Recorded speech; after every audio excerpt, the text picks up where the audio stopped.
ऐ सरजमीन हिंदुस्तान, तेरे उन जानिसारों, जांबाजों, शहीदों और मुहाफिजों को सलाम है, सलाम है, सलाम है।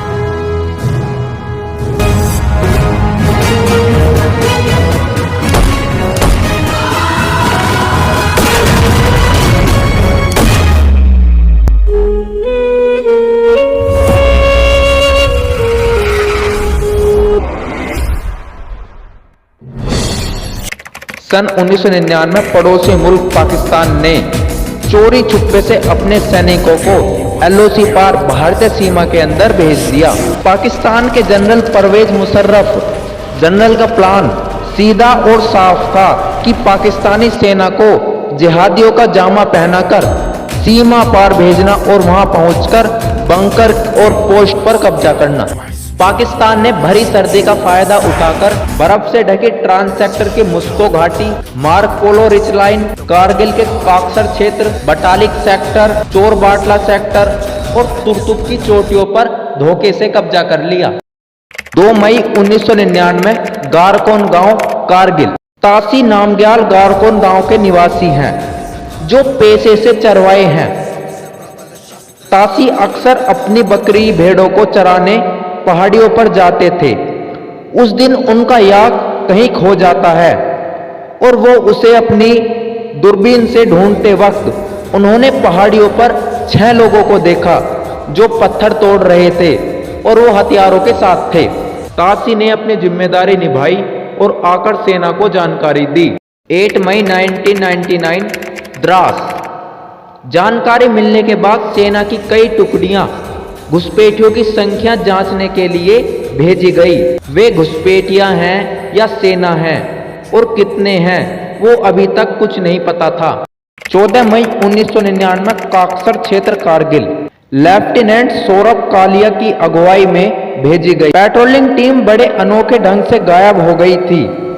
कुछ दिनों बाद पाकिस्तानी सेना ने उनका छद विछद शव भेजा और जिस निर्दय से उन्हें मारा गया उसमें पाकिस्तान की नापाक इरादों का अंदेशा लगाया जा सकता था।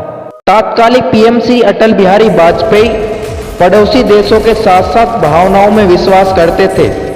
वे इस सब से पहले 21 फरवरी 1999 में पाकिस्तान के दौरे पर शांति प्रस्ताव लेकर गए थे।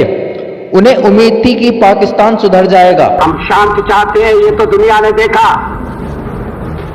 अब दुनिया ये देखेगी कि हम शांति की रक्षा के लिए और अपनी शक्ति का भी प्रदर्शन कर सकते हैं।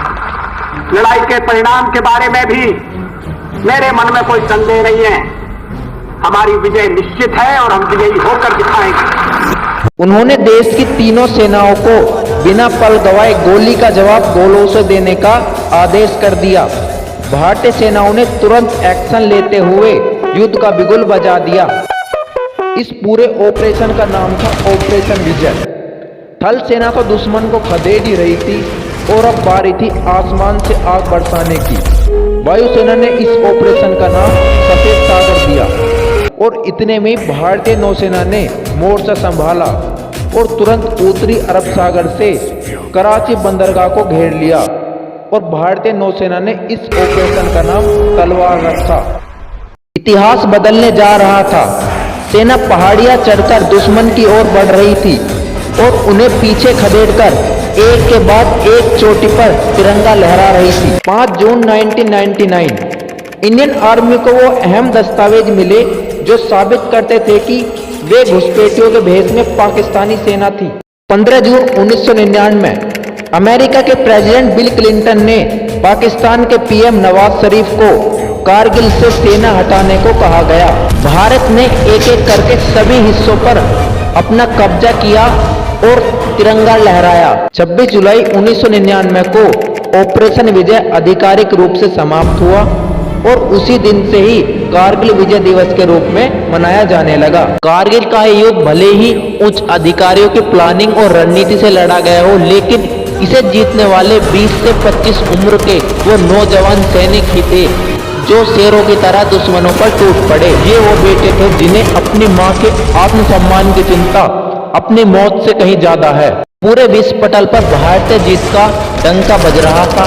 कारगिल की ये विजय नए भारत की नींव का पत्थर है, क्योंकि उसमें बहे खून ने हमारे आज को सींचा है और वही खून हमें प्रेरणा देता है कि बढ़ो आगे, मत रुको, पूरी शक्ति सहित निर्भयता से हर असंभव पहाड़ को इसी तरह जीत लो और सीने में जो भारत के प्रति प्रेम है वो पूर्ण प्रज्वलित हो।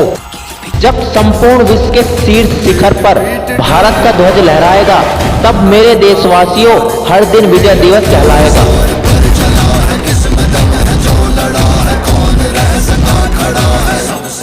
सबसे प्रबल शस्त्र रचित रक्त चरित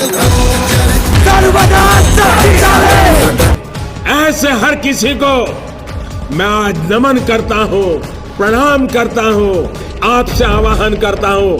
आइए मेरे साथ बोलिए, भारत माता की, भारत माता की, भारत माता की, वंदे वंदे।